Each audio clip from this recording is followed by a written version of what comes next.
Everyone, and welcome to the September 25th, 2023 Eugene City Council meeting. Thank you for joining us in this hybrid meeting format. Anyone wishing to access the meeting can do so by watching the live stream available on our website, the broadcast on Comcast Channel 21, or by following the access instructions listed for this meeting on the city's public webcast and meeting materials web page. Tonight's meeting will include a public forum. If you wish to speak during the public forum and have not already done so, please fill out a request to speak form available on our public webcast and meeting materials webpage. For those of you who are here in person, printed forms are available at the entrance to the room. We'll accept request to speak forms until 7:35. These request to speak forms will be used to generate the random order of speakers and correctly enter speakers' names into the public record. For those of you who are joining by phone and who wish to provide testimony but are unable to complete the request to speak form online, please press *9 when the form is announced, and the last 3 digits of your phone number will be added to the speaker's queue. And as a reminder, we have a small and very civilized group here today, but as a reminder, our rules of conduct are no flags, signs, loud or disruptive language, noise, or any behavior conduct that obstructs the business of council. We just ask you to keep this as a safe and quiet and respectful place so people can speak and be heard. And you're always welcome to wave your fingers in silent support. Okay, I think with that, we are ready for the formal land acknowledgement to open the meeting. Since time immemorial, the Kalapuya people have been the indigenous stewards to our region, building dynamic communities, maintaining balance with wildlife, and enacting sustainable land practices. Today's land acknowledgement is a way of resisting the erasure of indigenous histories and of honoring Native communities by inviting truth and reconciliation. Following treaties between 1851 and 1855, Kalapuya people were dispossessed of their indigenous homeland by the United States government and forcibly removed to the Coast Reservation in Western Oregon. As we consider the impacts of colonization, we also acknowledge the strength and resiliency of displaced indigenous people. The city of Eugene is built within the traditional homelands known as Kalapuya Ilahi. Kalapuya descendants are citizens of the Confederated Tribes of Grand Ronde Community of Oregon and the Confederated Tribes of Siletz Indians of Oregon. They continue to make contributions in our communities here and across the lands. We express our respect for the inherent political sovereignty of all federally recognized tribal nations and indigenous people who live in the state of Oregon and across the nation. And with that, we are ready to open up our first item of business, committee reports and items of interest. Are there any? Councilor Groves? Thank you, Mayor. Yesterday, Sunday, I had the opportunity to go meet with and speak at Willamette Christian Center on 18th and Hawkins. They had a dedication for a large environmental project that they did on their 10-acre property where they built engineered rain gardens and means of filtering runoff from their large asphalt parking area that was, built many, many years ago to a different standard.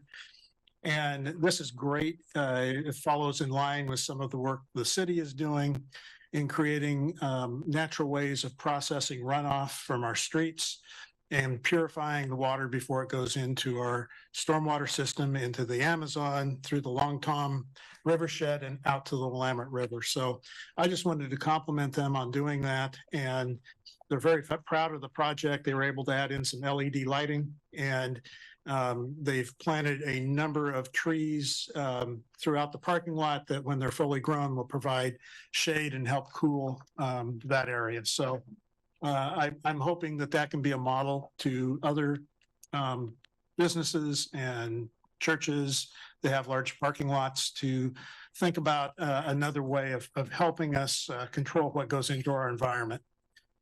Thank you. Okay, thank you. Councilor Zelenka. Yeah, I just wanted to comment on the three of the neighborhoods in my ward, the Laurel Hill Valley neighborhood, the Fairmont neighbors, and the South University neighborhood. All this summer did neighborhood community events, ice cream socials, and different things. And they were all really well attended and they were excellent. A lot of donations from Sweet Life and Prince Pucklers and other folks that gave so that folks could have an ice cream bar or a cupcake. And it just, all three of them were just really about building community. And I was just impressed by how many people showed up, and especially impressed by all the people who did all the work to put those things on, which they all deserve kudos. And if anybody wants to know how to do it, those three neighborhoods are who you call. Okay, thank you. Any other counselors with items or updates? I had one other point. Okay, go for it. The land acknowledgement. I'm actually reading right now The Killers of the Flower Moon, which is a book about the Osage Indians and their reservation that they were scuttled off onto, ended up being one of the richest oil fields in the world. And they all became incredibly rich, but the documented racism and actually murders, which is the origin story of the FBI, is just an eye opener. And I highly recommend that book to my fellow counselors. It's really an disturbing but interesting read. So far, when these people became millionaires in the 20s, and they weren't allowed to spend their money. They had to have a white person be their conservator that tells them what they could spend it on.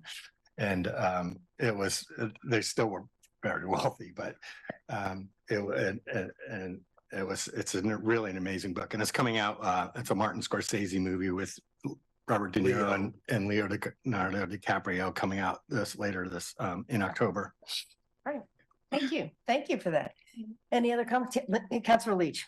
Yeah, I have been honored to be on the Human Rights Commission, and we had our first meeting in my first meeting, and many of the other new commissioners' first meeting last Tuesday.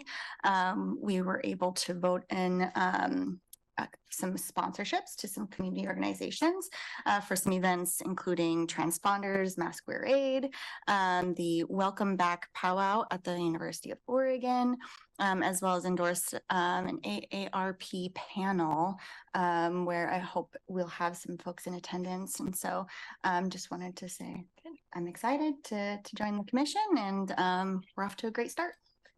That's great. Thank you. Councilor Semple. Thank you. The Sustainability Commission had its first meeting. Thank you for reminding me about this. With also new commissioners, councilors. We still have 2 openings. I won't name names. And we talked about accomplishments for last year and worked on a work plan for this year with an emphasis on outreach and education and really helping with the CAP 2.0. Even though we all like to think of new ideas, we have a lot to work on. So I think it's going to be a very successful year, and I'm looking forward to it. Thank you. Thank you. Anybody else? I thank you all. I will just mention one quick thing, which is that I was invited to read a proclamation yesterday at a National Diaper Needed Awareness Month. And I will say, for many of us who are no longer raising children, we forget what kind of a financial burden this is on families. And this is a local organization that Lane County Diaper Bank that actually started she started it in her house, and she's expanded to a warehouse, and she distributes diapers now in packs of 25. And when you actually think about it, it's a huge public health issue. And it is also an enormous equity issue, because children who are going to daycare actually have to come with their supply of diapers. I mean, it's a huge barrier for families and a health issue. So something to be proud of in this community, a grassroots organization that's really raising awareness and addressing a very fundamental sort of basic human needs. So it was cool to see it and cool to be part of it. One more. I went out to Everyone Village, and they're expanding. The first time I was out there, they'd only been open a couple of months, and it's just amazing. They have high schools building these little cottages. They're 8 by 16 plus a porch. They're cute. They're bigger than the pallet shelters. And they're going to put in, I think they have 54 now, and they're going to put in another 56. Just really well done. Had a great feeling about it. My favorite part, they're building with plumbing, toilets, showers, and laundry all in one building. And I think that is not only hygiene and health, but dignity. And so I'm really, really excited to see that these people will have access to this. And it's just impressive how far it's come. And I'd like to remind people that only 10 years or so ago, we didn't have Dusk to Dawn or rest stops or any of the other things. We had Opportunity Village in the Mission and a little bit of car camping, very small. So even though it's still a huge issue, I do want people to know that we've made great strides. It's not enough, but we've made great strides. Okay, thank you for that. Thank you, everyone, for your reports. And with that, we're ready for consent calendar 1. Thank you, Mayor. And before I make the motion, I would like to request that the Active Bethel Neighborhood Association, Active Bethel Citizen Neighborhood Association name change be pulled from consent calendar so that I can speak in favor of the motion before voting. I believe this is a big enough thing that this group has been working on for a couple of years. I'd just like to say a few brief Right. words before we vote on it. Okay, thank you. With that, I move to approve the items on consent calendar 1 with the exclusion of the item 3, Active Bethel Citizens Neighborhood Association name change. Second. All in favor, please raise your hands. 1, 2, 3, 4, 5, 6, 7. Thank you. And so with that, I'll turn to you to speak to item C. Thank you, Mayor. Mm. This is something that's very important to the Active Bethel Citizen Group to become the Active Bethel Community Neighborhood Association Group. They've worked hard on this. They've been wanting to change the name to be more inclusive. The Bethel area is one of our most diverse areas of town. And this is just an opportunity to make a broader group feel welcome. And I think it's a good thing that they're doing. It comes in line with a lot of the city work that we've done. And I just want to urge my colleagues to support this motion. Okay. And with that, move to adopt a resolution approving and accepting amendments to the charter for Active Bethel Citizens Neighborhood Association to change the name of the neighborhood association from Active Bethel Citizens to Active Bethel Community. Second. All in favor, please raise your hands. 1, 2, 3, 4, 5, 6, 7, and that passes unanimously. Thank you so much. So with that, we're ready to go on to the public forum. The public forum is an opportunity for individuals to speak to the city council on any city-related issues except for those items which have already been heard by a hearings official. And with that, I will turn it over to staff to post the list of speakers. We have 4 speakers this evening. Right. If you have signed up to speak via Zoom, please take this time to ensure that your screen name in Zoom matches the first and last name you used to sign up to speak. If your screen name does not match, we cannot promote you to a panelist to speak when it is your turn. We will announce 2 speakers' names at a time. If you are providing testimony via Zoom when it is your turn, we will announce your name and promote you to a panelist status, and you can unmute and turn on your camera if you wish. If you are announced as the next speaker and physically in the room, please move to the seat in the front row designated for the next speaker. When it is your turn, you may come to the podium. Please leave any bags you have with you at your seat. When you are called to speak, please state your name clearly and for Eugene residents, your ward or neighborhood, if known, before beginning your comments. You will have 2.5 minutes to speak. If you are watching the meeting, the timer should be visible. A yellow light will come on when you have 15 seconds to complete your comments. The red light indicates the end of the 2.5 minutes. For those who have connected to the meeting via phone and don't have the benefit of seeing the timer, please be aware that your microphone will be muted at the 2.5 minute mark. Please note that screen sharing or displaying information on the screen is not allowed, and any misuse of the platform or violation of the council's code of conduct will result in immediate termination of speaking privilege. If you have documents to give council, please place them in the council inbox basket. Our first speaker this evening will be Lynn Woodridge, followed by Keith Wahlberg. Speak up, yeah. Where'd you go in?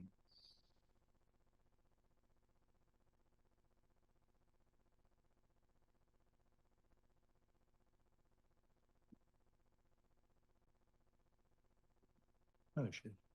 My name's Lynn Woodridge. I'm the Active Bethel Community Co-Chair. I've lived in the Bethel area over 25 years. I live in Ward 8. I'm speaking for the Active Bethel Community Board. We're excited to now officially be called the Active Bethel Community. Thank you. We sent you a public health overlay zone statement of support letter almost a year ago. I see on your tentative agenda that you have a work session for public health industrial development standards on October 18th. I hope this is another name for the public health overlay zone. We're looking forward to hearing back from City Manager Sarah Maderi about the options for a quicker way to ensure that the historical pattern of approving zoning codes and land uses that place industrial polluters and homes adjacent are eliminated in the future. We need an option that includes all the elements of the proposed public health overlay zone to create buffer zones between homes and polluting businesses and ban the worst polluting industries from city limits. We also need to strengthen noise, vibration, and odor rules, public meeting requirements, and other development standards. Regarding the Bethel Area Plan, I'm excited to see another work session also scheduled for October 18th on your tentative agenda. It's called Neighborhood Planning. I hope that it streamlines the process to help our Bethel neighborhood begin soon. That is the same date as our general meeting with elections and will be wonderful to share some planning news with our residents. We sent you a letter regarding the Golden Gardens Park. I hope you have now had an opportunity to read it. We're very concerned about the possibility of astroturf and inadequate buffer zones to protect the endangered turtles and wildlife. ABC is partnering with Beyond Toxics for an event on October 21st at the park from 11 to 2, and you are all invited. Thank you. Thank you, Lynn. Next, we will hear from Keith Wahlberg, followed by Don Hetty. My name is Keith Wahlberg, and I live in Ward 2. Mayor Vinnis and council members, let's talk trash. I mean, litter, to be specific. As I walk and bike around the city, I notice a lot of litter in the gutters and on the sidewalk, in the bushes, by buildings, and along trails. I've seen this increase over time. It bothers me, and others that I have talked to as well. Recently, I was encouraged. I saw a couple walking down Hilliard with a plastic bag and gloves on and a reacher or a grabber, and they were picking up litter. And I thought, if they can do it, we can all do it. I have participated in cleanups in the past, but the litter keeps growing. I applaud the efforts of the city to clean up the trash, but I understand it's an overwhelming problem, and I imagine that they must be feeling burned out. We've created the idea that it's okay to litter. Others do it, so why not me? So let's have a campaign to create an idea that it's not okay to litter. That when you see it, pick it up and put it in the trash. Here's my solution. How about a Keep Eugene Clean campaign and enlist all residents to participate? To take some responsibility, to set the tone, to have some skin in the game, and to have a sense of pride in the city. We've had campaigns in Eugene, climate action, the Willamette River cleanup, and I saw one recently for Eugene's unique quirk parade. The city could set up locations to pass out garbage bags and gloves, grabbers, and collect them at the end. We could make a festival with music and t-shirts. My neighbors and I thought of a few slogans. Here's a couple. Eugene, cleaner is better. Or litter. If you see it, pick it up and put it in the trash. It's not that hard. I'm sorry to say that I'm embarrassed when friends come to visit me here and the city is full of trash and litter. I would like to live in a cleaner city. Wouldn't you? Let's all pitch in and make this city one that we can enjoy and be proud of. Nobody wants to live in a trash heap. Thank you, Keith. Your time is concluded. Next, we will hear from Don Hetty, followed by our final speaker, Janet Ayers.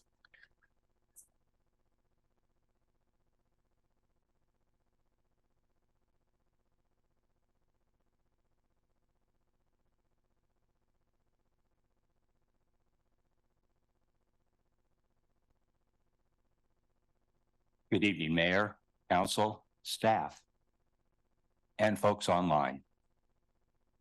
It used to be that the quiet part wasn't said out loud. I'm going to be quiet and talk about what does need to be talked about. This is pretty extemporaneous. I had lots of city-oriented comments, but I read a couple of things.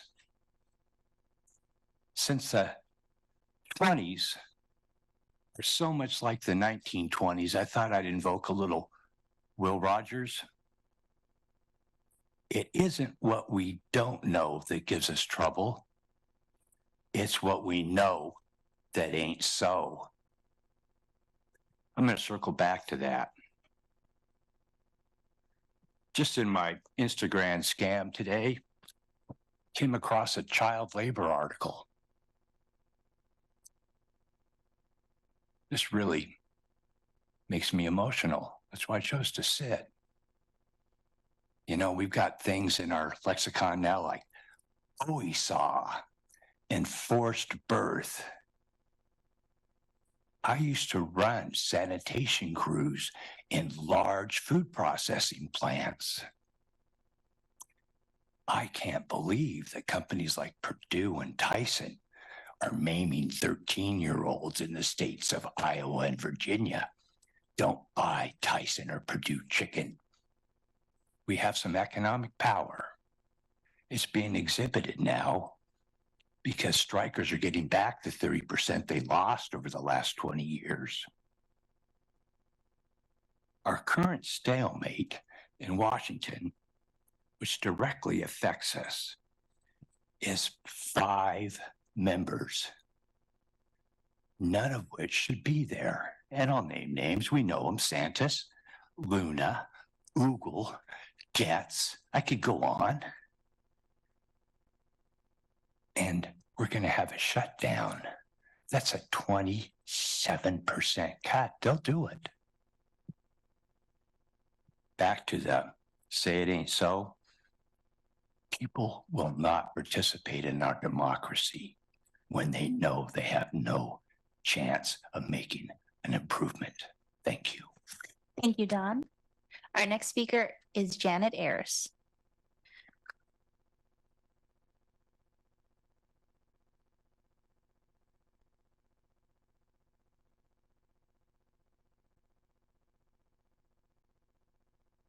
Good evening, all.